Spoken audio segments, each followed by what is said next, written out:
जोहार साथियों। अब तो दीपोत्सव भी आने वाला है और हमारे राज्य का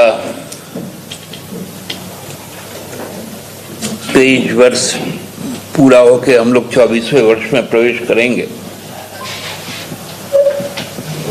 धरती आबा भगवान बिरसा मुंडा का भी जयंती 15 नवंबर को है। उसी दिन राज्य स्थापना दिवस भी है। जो अभी तक जो सूचना आई है कि देश के माननीय प्रधानमंत्री जी भी 15 तारीख को धरती आबा का नमन करने उनके गांव में जाएंगे, उनका आशीर्वाद लेंगे और राज्यवासियों को भी अपनी शुभकामनाएं देंगे।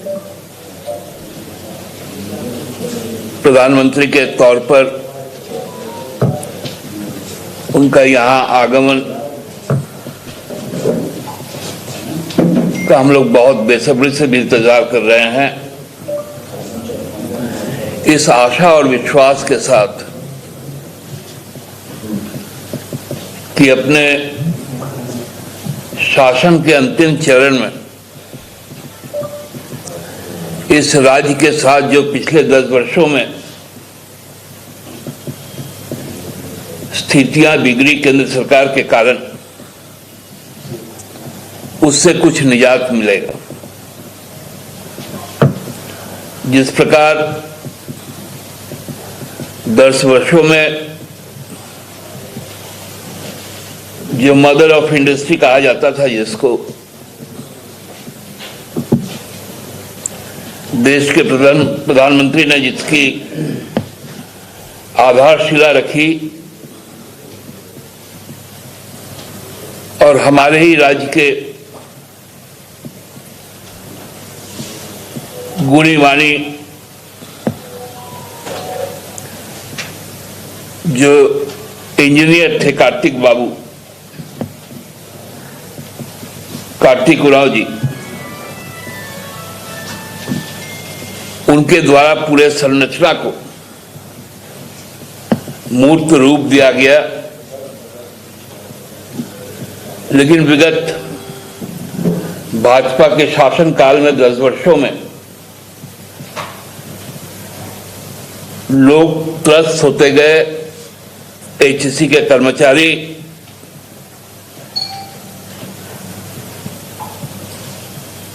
विगत 2-3 साल से तो मरणासन स्थिति में है, हर परिवार वहां का।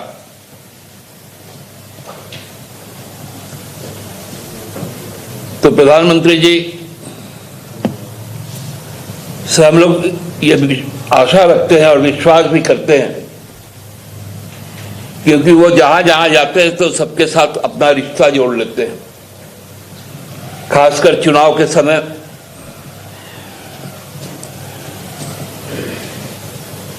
तो हमको लगता है कि झारखंड के साथ और रांची के साथ भी उनका कुछ ना कुछ रिश्ता होगा ही। उसे रिश्तेदारी में ही कुछ एचईसी का भला हो जाए। राज्य का जो 36 लाख करोड़ रुपए केंद्र के पास पावती है, वो राज्य को मिल जाए।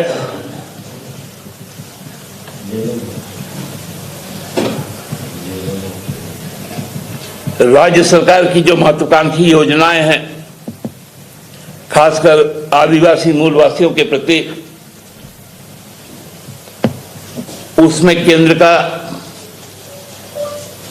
ज्यादा से ज्यादा सहयोग मिले।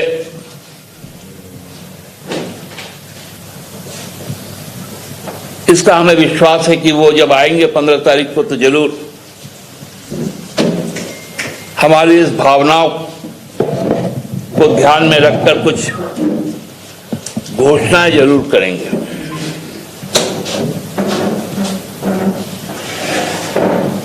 क्योंकि माननीय प्रधानमंत्री जी बार बार आदिवासियों की बात कहते हैं, दलितों की बात कहते हैं, लेकिन पूरे राष्ट्रीय स्तर पर जो आदिवासी, दलित, अक़लियत के लोग, किसान, महिलाएं, नौजवानों के साथ जो खिलवाड़ हो रहा है, एक अजीब सा इस बार दिखा कि मोहल्ले टोले के चुनाव में भी भाजपा माननीय प्रधानमंत्री जी का चेहरा चमकाती है, लेकिन भाजपा जहां चुनाव लड़ रही है मिजोरम, वहां कल चुनाव भी संपन्न हो गया, लेकिन मोदी जी ने वहां पर जाने का काम नहीं किया, क्योंकि आदिवासियों का केवल नाम लेना उनके लिए अच्छा लगता है। मणिपुर में जलती हुई आदिवासियों के पहचान को बचाने का उनका कोई जिम्मा नहीं होता।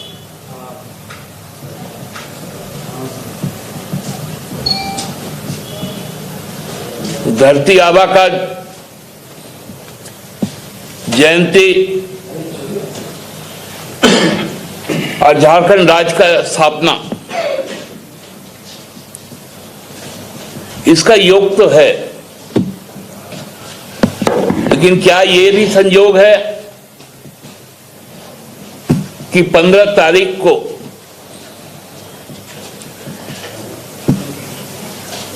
जब मध्य प्रदेश का चुनाव प्रचार थम जाएगा,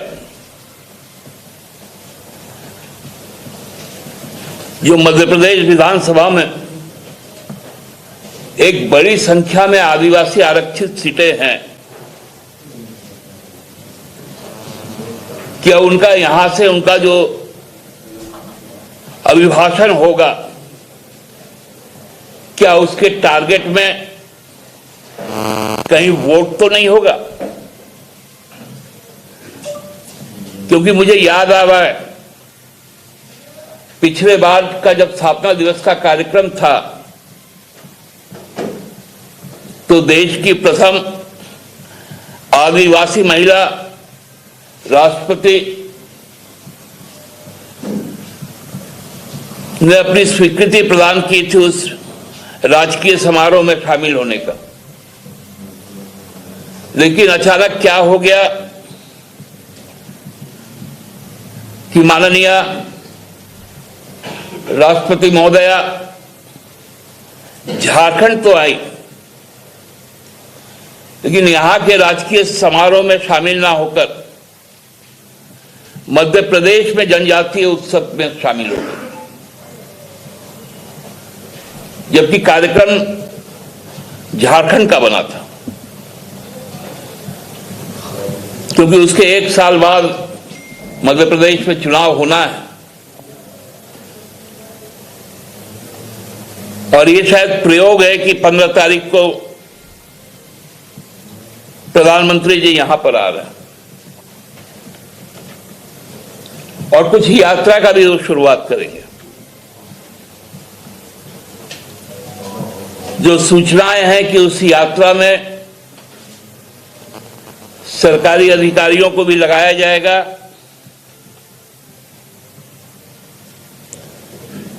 कर्मचारियों को भी लगाया जाएगा। अब तो सेना को भी कहा जा रहा है कि जब तुम छुट्टी में जाओ और पैरामिलिट्री को, अर्धसैनिक बल को, तो मोदी जी की जय, अमित शाह की जय बोलते हुए सेल्फी भी खिंचाओ और ज्ञान गंगा भी बांटो। पहले सुनते थे कि पन्ना प्रमुख होते थे, बूथ प्रमुख होते थे, ब्लॉक प्रमुख होते थे, अब पन्ना प्रमुख भी खत्म।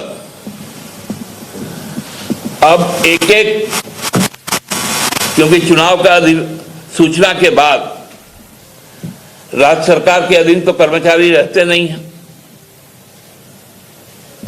वो तो चुनाव आयोग के कर्मचारी हो जाते हैं। तब हर कर्मचारी और अधिकारी भाजपा का पन्ना प्रमुख बनकर काम करेगा, बूथ प्रमुख बन के काम करेगा। जो मतदान पदाधिकारी है,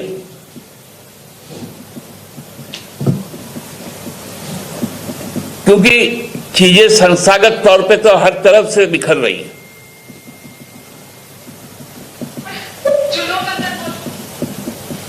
तो इसलिए हम लोग चाहते हैं कि 15 तारीख को जब प्रधानमंत्री जी आए,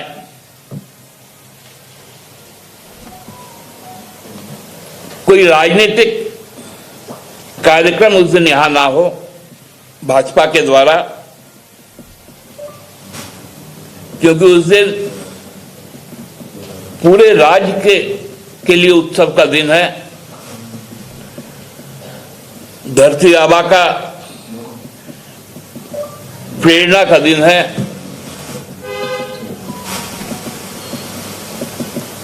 उस दिन यदि कोई चीजें होती हैं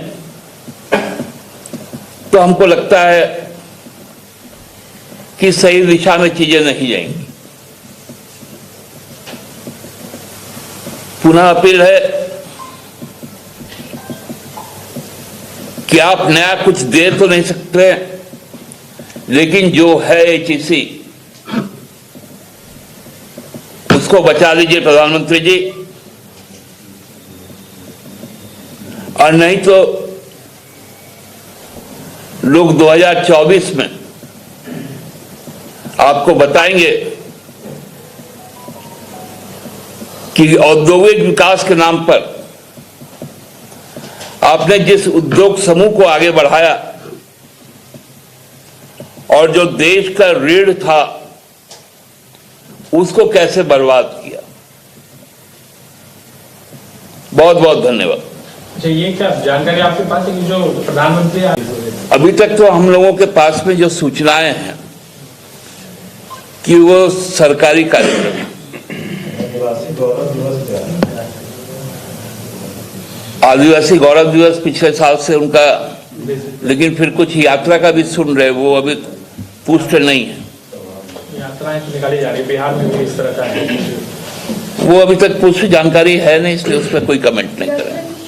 क्या ये अधिकारी सूचना आ गई है कि प्रधानमंत्री आने वाले हैं? मैंने तो कहा कि जो सूचनाएं प्राप्त हुई हैं, आधिकारिक सूचना की जानकारी पांडे जी आपको सूचना एवं जनसंपर्क विभाग, झारखंड सरकार, मंत्रालय धुरवा, रांची 4 से प्राप्त होगी। लेकिन एक बात यहीं पे है, जब आधिकारिक सूचना नहीं आती है उस पे आप रिएक्ट करते हैं। नहीं, आज गए वहाँ पे, जो सेंट्रल से आके अधिकारी गए हैं उस जगह पर, कल भी गए। दादा ये जानना चाह रहे थे कि प्रधानमंत्री आ रहे, आपने बताया कि आ रहे हैं के धरती पर, इससे पहले भी अमित शाह जी और राजनाथ सिंह जी आए, तो क्या तब्दीलियां हुई अब तक वहाँ पे? कुछ विकास का कुछ बताएंगे केंद्र द्वारा? वो तो उपलब्धि का तो वही लोग बखान करते हैं, लेकिन उनके संपोषित कुछ ठेकेदारों की उन्नति हुई।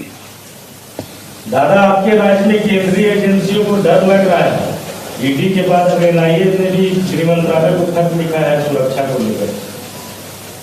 अब देखिए, एक कहावत है ना कि चोर मचाए शोर, वही चीजें अब यहां पर केंद्रीय एजेंसियां कर रही। जब तक जहां तहां जो घुस जाती है तो क्या करेंगे गृह मंत्री जी? दिल्ली उनके अधीन, दिल्ली की पुलिस उनके अधीन, वहां भाजपा के एक सांसद पर बलात्कार का आरोप लगता है, उसको तो पकड़ नहीं पाएगी, पकड़ नहीं पा रही है। तो जाहिर सा है, जब तक कप्तान जैसा होता है तो उसका सिपाही भी वैसा ही होता है। तो इसका तो एक ही सोल्यूशन है कि कप्तान बदलो। इसी से संबंधित ट्वीट भी कल बाबूलाल मरांडी ने किया है और सीएम पे निशाना साधते हुए कहा है कि यहाँ के अधिकारियों को जो है उनके ऊपर दबाव डाला जा रहा है कि इस तरह के केस बनाए जाएं जिसमें आदिवासी उत्पीड़न का मामला ईडी के अधिकारियों पे दर्ज हो। और उन्होंने सीएम, देखिए, बाबूलाल जी के पास में इतने सूत्रधार हैं कि अब वो सबके कर्जदार बन चुके हैं। कितनों का कर्जा चुकाएंगे? उनको कौन कौन सूत्र आके बता देता? बाबूलाल जी को अब आप लोग तंग मत किया कीजिए, उनको आराम करने दीजिए। उनको बहुत बड़ा काम करना है 24 में, भाजपा को समाप्त करना है। उनका यह प्रण था और यह प्रण पूरा करके वो रहेंगे। धन्यवाद।